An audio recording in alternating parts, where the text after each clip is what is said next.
নির্বাচনী আচরণ বিধি নষ্ট হয় এমন কোন আচরণ আমরা করবো না।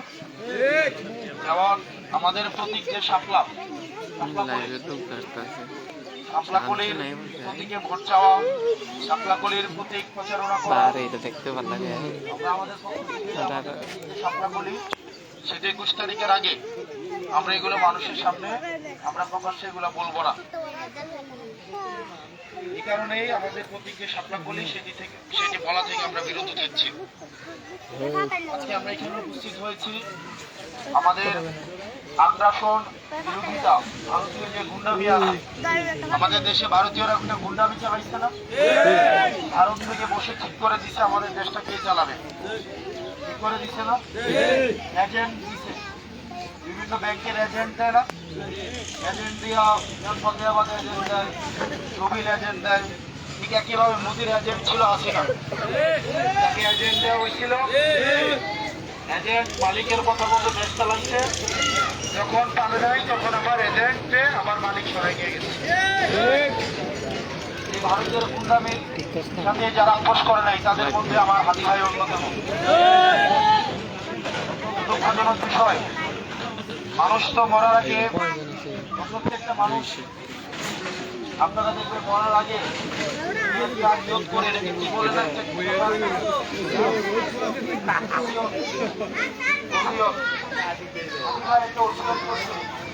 আমাকে মাইরা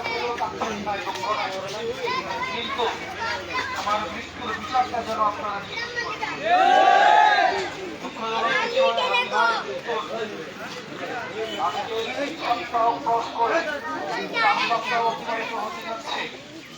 আমরা এখনো পর্যন্ত হাদি ভাইয়ের বিচার আমরা নিশ্চিত করতে পারি নাই। এসব গোয়েন্দা সংস্থা, সরকারি সংস্থা হাদি ভাইয়ের সাথে আমরা ফেসিবাদে আমলে দেখেছি, চোখের ইশারায় যদি বিএনপি জামাত প্রোগ্রাম ঘোষণা করতে চোখের ইশারায়, সেখানেও গোয়েন্দারা চলে যায়, তাইতো না?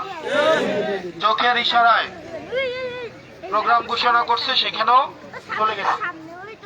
আর আজকে ঘোষণা দিয়ে প্রকাশ্যে 6 মাস ধরে পরিকল্পনা করে আমার ভাইকে প্রকাশ্য দিন দুপুরে জুম্মার নামাজের পরে গুলি করে হত্যা করা করে খুনিরা আবার সীমান্তের উপরে চলে যায়। আর আমাদের দেশের গোয়েন্দা সংস্থা, আইন শৃঙ্খলা রক্ষাকারী বাহিনী কোনো ভূমিকা রাখতে পারে না আজকে পর্যন্ত, সেটি আমাদের জন্য লজ্জার। আমি এটাই বলেছিলাম ভারতকে যে আপনারা আপনাদের দেশের বিচ্ছিন্নতাবাদী, আমাদের দেশের সার্বভৌমত্বকে যারা বিশ্বাস করে না, ভোটাধিকারকে যারা বিশ্বাস করে না, গণতন্ত্রকে যারা বিশ্বাস করে না, তাদেরকে আপনারা হচ্ছেন ট্রেনিং দিয়ে বাংলাদেশে বিশৃঙ্খলা করার জন্য পাঠান।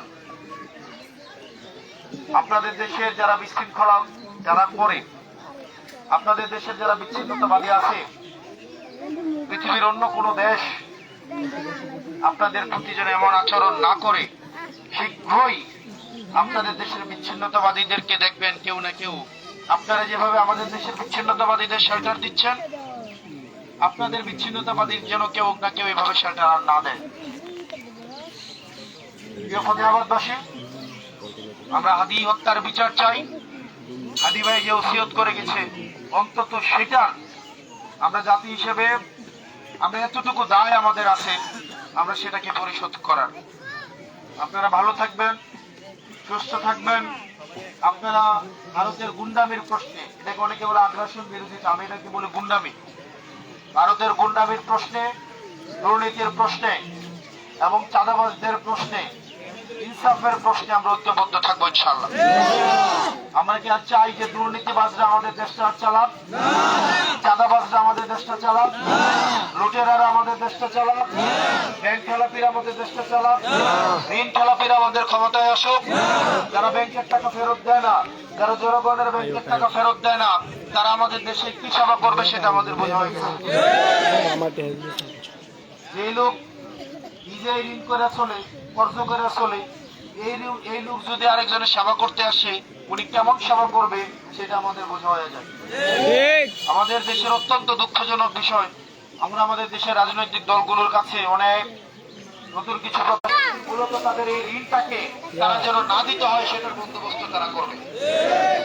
এই 1700 কোটি টাকার ঋণ ফেলাতে আছে বাংলাদেশে, তাদেরকে আবার নমুনা দেওয়া হচ্ছে 1200 কোটি টাকা দেশের টাকা, আপনার টাকা, আমার টাকা, ট্যাক্সের টাকা ব্যাংক থেকে নিয়ে মেরে দিচ্ছে। ওনাদের ফলাফলকে বিদেশে রেখে পড়াশোনা করা, বিদেশ অসুস্থ হয়ে সিঙ্গাপুর দেশে পড়ে, জনগণের টাকা মাইরা দিয়ে নিজে বিলাসিতা করে রক্ষা হওয়া উচিত।